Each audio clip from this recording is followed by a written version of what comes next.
ನಮಸ್ಕಾರ ಸ್ನೇಹಿತರೆ, ನಾನು ನಿಮ್ಮ ಸೂರಿ ಟೆಕ್ನಿಕಲ್ ಕನ್ನಡ ಯೂಟ್ಯೂಬ್ ಚಾನಲಿಂದ. ಸೊ ಈ ಪ್ರಿವ್ಯೂವಲ್ಲಿ ನೋಡಿದ್ರಲ್ಲ, ಆ ಥರ ವೀಡಿಯೋ ಎಡಿಟಿಂಗ್ನ ಹೇಗೆ ಮಾಡೋದಂತ ವೀಡಿಯೋಲಿ ತಿಳಿಸ್ಕೊಡ್ತಾ ಇದ್ದೀನಿ. ಫಸ್ಟ್ ನೀವು ಏನು ಮಾಡೋಕ್ಕಂತಂದರೆ ಗೂಗಲ್ಗೆ ಹೋದ ನಂತರ ಇಲ್ಲಿ pixverse.ai ಅಂತ ಟೈಪ್ ಮಾಡಬೇಕಾಗುತ್ತೆ. ಸೊ ಟೈಪ್ ಮಾಡಿದ ನಂತರ ಇಲ್ಲಿ ಫಸ್ಟಿಗೆ ಬರುತ್ತಲ್ಲ, ಈ ವೆಬ್ಸೈಟ್ ಮೇಲೆ ಸೆಲೆಕ್ಟ್ ಮಾಡ್ಕೊಳ್ಳಿ.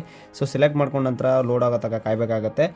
ಸೊ ಲೋಡ್ ಆದ ನಂತರ ಇಲ್ಲಿ ನೀವೇನು ಮಾಡಬೇಕಾಗುತ್ತೆ ಅಂದರೆ ಇಲ್ಲಿ ಲಾಗಿನ್ ಮಾಡ್ಕೋಬೇಕಾಗುತ್ತೆ. ಲಾಗಿನ್ ಅಂತ ಇರುತ್ತೆ, ಇಲ್ಲಿ ಲಾಗಿನ್ ಮಾಡ್ಕೊಳ್ಳಿ. ಸೊ ಲಾಗಿನ್ ಮಾಡ್ಕೊಂಡ ನಂತರ ಇಲ್ಲಿ ನೆಕ್ಸ್ಟ್ ಏನು ಮಾಡಬೇಕಾಗುತ್ತೆ ಅಂತಂದ್ರೆ ಇಲ್ಲಿ ಇಲ್ಲಿ ಟೆಂಪ್ಲೇಟ್ ಅಂತ ಇದೆಯಲ್ಲ, ಅದ್ರ ಮೇಲೆ ಟಚ್ ಮಾಡ್ಕೊಳ್ಳಿ. ಸೊ ಅದ್ರ ಮೇಲೆ ಕ್ಲಿಕ್ ಮಾಡ್ಕೊಂಡ ನಂತರ ಇಲ್ಲಿ ಏನು ಮಾಡ್ತಾ ಇದ್ದೀರಿ ಅಂತಂದರೆ ಇಲ್ಲಿ ನೋಡ್ತಾ ಇದ್ದೀರಿ, ಇಲ್ಲಿ ಸ್ವೈಪ್ ಮಾಡ್ಕೊಂಬಂದ್ರೆ ನಿಮಗೆ ಇಲ್ಲಿ ಆಲ್ಫಾ ಬಾಸ್ ಅಂತ ಕಾಣಿಸ್ತಿದೆ. ಸೊ ಅದ್ರ ಮೇಲೆ ಕ್ಲಿಕ್ ಮಾಡ್ಕೊಳ್ಳಿ. ಸೊ ಅದ್ರ ಮೇಲೆ ಕ್ಲಿಕ್ ಮಾಡ್ಕೊಂಡ ನಂತರ ಇಲ್ಲಿ ಸ್ವೈಪ್ ಮಾಡ್ಕೊಳ್ತಾ ಬಂದರೆ ನಿಮಗೆ ಅರ್ತ್ ಝೂಮ್ ಚಾಲೆಂಜ್ ಅಂತ ಕಾಣಿಸ್ತಿದೆಯಲ್ಲ, ಇದ್ರ ಮೇಲೆ ಕ್ಲಿಕ್ ಮಾಡಿ.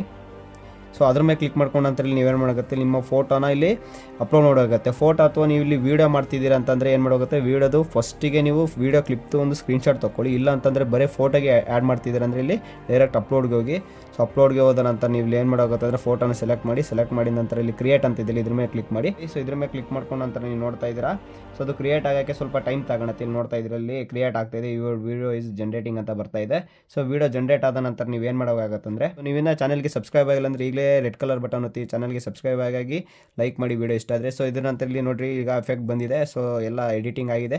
ಸೊ ಇದ್ರ ಮೇಲೆ ಕ್ಲಿಕ್ ಮಾಡ್ಕೊಳ್ಳಿ. ಇದ್ರ ಮೇಲೆ ಕ್ಲಿಕ್ ಮಾಡ್ಕೊಂಡು ನಂತರ ಇಲ್ಲಿ ಡೌನ್ಲೋಡ್ ಅಂತ ಇದೆ. ಸೊ ಅದ್ರ ಮೇಲೆ ಡೌನ್ಲೋಡ್ ಮೇಲೆ ಕ್ಲಿಕ್ ಮಾಡಿದರೆ ನಿಮಗೆ ಡೈರೆಕ್ಟ್ ಡೌನ್ಲೋಡ್ ಆಗುತ್ತೆ. ಅಥವಾ ನೀವು ಇಲ್ಲಿ ಏನು ಮಾಡ್ಕೋಬೋದು ಅಂದರೆ ವಾಟ್ಸಪ್ಗೆ ಎಲ್ಲಾದರೂ ಶೇರ್ ಮಾಡ್ಕೊಂಡು, ಯಾರಾದರೂ ಕಾಂಟ್ಯಾಕ್ಟಿಗೆ ಶೇರ್ ಮಾಡ್ಕೊಂಡ್ರೆ ಡೈರೆಕ್ಟ್ ಆ ವೀಡಿಯೋ ಅಲ್ಲಿಗೆ ಹೋಗಿರುತ್ತೆ, ಅದರಂತ ನೀವು ಶೇರ್ ಮಾಡ್ಕೋಬೋದು. ಸೊ ಓಕೆ, ಬಾಯ್.